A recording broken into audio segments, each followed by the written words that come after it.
1 கொரிந்தியர் 10:29. உன்னுடைய மனசாட்சியை குறித்து நான் இப்படி சொல்லாமல் மற்றொருவனுடைய மனசாட்சியை குறித்தே சொல்லுகிறேன். என் சுயாதீனம் மற்றொருவனுடைய மனசாட்சியினாலே குற்றமாய் எண்ணப்பட வேண்டியது என்ன? என் சுயாதீனம் குற்றமாய் எண்ணப்பட வேண்டியது என்ன? என் சுயாதீனம், என்னுடைய சுதந்திரம், என்னுடைய ஃப்ரீடம். நான் என்னவும் செய்வேன், எங்கவும் போவேன், என்னமும் பேசுவேன், என்னமும் சிந்திப்பேன். சுதந்திரம் என்பது அமெரிக்காவில் ஒரு சிலை இருக்கிறது, சுதந்திர தேவி சிலை. பிரான்ஸ் மக்கள் பரிசாக கொடுத்தது. அதைத்தான் பெருசாக கடலில் அவங்க பெருசாக நிறுத்தியிருக்காங்க.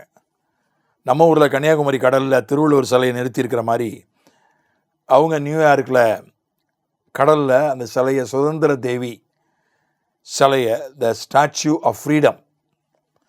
அமெரிக்காவினுடைய அஸ்திபாரமே சுதந்திரம்தான். ஒவ்வொருவரும் சுதந்திரமாக வாழணும், சுதந்திரமாக அவங்க கடவுளை சுதந்திரமாக அவங்க விரும்புகிறபடி வழிபடணும். மத சுதந்திரம், பேச்சு சுதந்திரம், எழுத்து சுதந்திரம், அதன் அடிப்படையில் கட்டப்பட்ட நாடு தான் அமெரிக்க நாடு. நம்முடைய இந்தியாவும் அந்த மாதிரி ஒரு ஜனநாயக நாடு தான், ஒரு சுதந்திரத்தில் கட்டப்பட்ட நாடு தான் நம்முடைய நாடும். ஆகையினால நான் சுதந்திர நாட்டில் இருக்கிறேன், நான் என்ன வேணால் செய்யலாம். புதிய ஏற்பாடு சுதந்திர மார்க்கம் 4 கோடு போட்டுட்டார். பச்சாரம் கூடாது, பாலியல் பாவம் கூடாது, விக்கிரக ஆராதனை கூடாது. 4 கோடு போட்டார். என்ன வேணால் பண்ணிக்கோ, மற்றவனுக்கு இடரல் உண்டாக்கக்கூடாது என்று ஒரு 4 கோடு, அவ்வளோதான். இரத்தப்பழிக்கு உள்ளாகக்கூடாது. 4 கோடு போட்டார். அதுக்குள்ளே நீ என்ன வேணால் பண்ணிக்க. அந்த 4 கோட்டுக்குள்ளே சுதந்திரம், என்ன வேணால் பண்ணிக்க, போப்பா. இப்போ எனக்கு சுதந்திரம் இருக்குது. ஆனால் என்னுடைய சுயாதீனம் குற்றமாய் எண்ணப்பட வேண்டுவது என்ன? நான் எப்படி வேணால் ஜெபம் பண்ணுவையா? படுத்துக்கிட்டு ஜெபம் பண்ணுவேன், உட்கார்ந்து ஜெபம் பண்ணுவேன், கண்ணை திறந்து ஜெபம் பண்ணுவேன், நடந்து ஜெபம் பண்ணுவேன். அது என் சுதந்திரம்.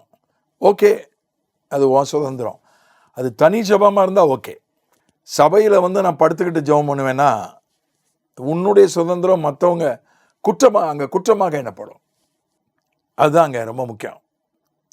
ஆங்கிலிக்கன் சபை தான் புராட்டஸ்டன்ட் சபையிலேயே மிகப்பெரிய அமைப்பாக கருதப்படுகிறது, மதிக்கப்படுகிறது. அந்த ஆங்கிலிக்கன் சபையோடு தான் CSI, CNI போன்ற சபைகள் ஐக்கியம் வச்சிருக்கு. இந்த ஆங்கிலிக்கன் சபையில் ஒரு தீர்மானம் நிறைவேற்றிட்டாங்க. ஜீன்ஸு டிஷர்ட்டு போட்டுக்கிட்டு திருவிருந்து ஆராதனை நடத்தலாம்.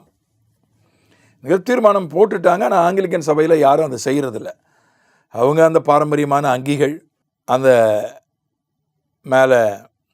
அதுக்கு மேலே போடக்கூடிய மேலங்கி, அதுக்கு மேலே போடக்கூடிய தொங்கட்டான், எல்லாமே சர்ப்ளீஸு, ஸ்டோலு, எல்லாத்தையும் இடுப்பில் போடக்கூடிய கயிறு எல்லாம் போட்டு தான் செஞ்சிட்ருக்கிறாங்க. அல்லது பட்டை எல்லாம் போட்டு தான் அவங்க திருவிருந்து ஆராதனை நடத்துகிறாங்க. ஆனால் ஒரு ஜீன்ஸையும் ஒரு டிஷர்ட்டையும் போட்டுட்டு ஒருத்தர் திருவிருந்து ஆராதனை நடத்தினார்னா தப்பு கிடையாது, அது அவருடைய சுதந்திரம். ஆனால் அது சில இடங்களில் சிலர் அதை குற்றமாக எண்ணுவதற்கு வாய்ப்பு இருக்குது. என்னையா, ஒரு கர்த்தருடைய பந்திக்கு ஒருத்தர் ஜீன்ஸும் டிஷர்ட்டும் போட்டுட்டு திருவிருந்து நடத்துகிறாரேன்னு சொல்லி சிலர் சில நேரங்களில் அதை தவறாக குற்றமாக எண்ணுவதற்கு வாய்ப்பு இருக்குது. அது சுதந்திரம். அதனால் அதில் ஒன்றும் பாவம் கிடையாது. அது எப்படி வேணால் என் முடிய நான் எப்படி வேணால் ஒரு பிரசங்கியார், எனக்கு அந்த பிரசங்கியார் ரொம்ப பிடிச்சிருக்கு. அவர் ஆப்பிரிக்காக்காரு, வீடியோவில் பார்த்தேன். அவருடைய முகமும் எனக்கு பிடிச்சிருக்கு, அவர் பேசுகிற விதமும் எனக்கு ரொம்ப பிடிச்சிருக்கு. எனக்கு அவரை ரொம்ப பிடிச்சிருக்கு. ஒன்றே எனக்கு பிடிக்கல, நீளமாக முடி வச்சிருக்கிறார். அந்த முடியும் சடையாக வச்சுருக்காரு.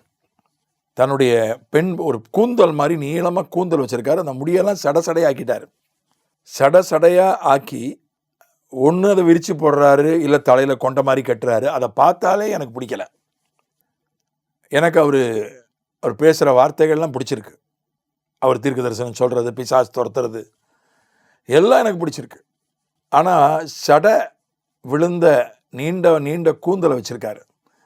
அது நம்ம ஊரில் அந்த விக்கிரக ஆராதனைக்காரர் தான் அதை வச்சுருப்பான். சடை விழுந்த முடியை வச்சுருப்பான். எனக்கு அது ஒரு உறுத்தலாகவே இருக்குது. நான் ஒருவேளை என்னுடைய கண்ணோட்டம் தப்பாக கூட இருக்கலாம், என்னுடைய உறுத்தல் தப்பாக கூட இருக்கலாம்.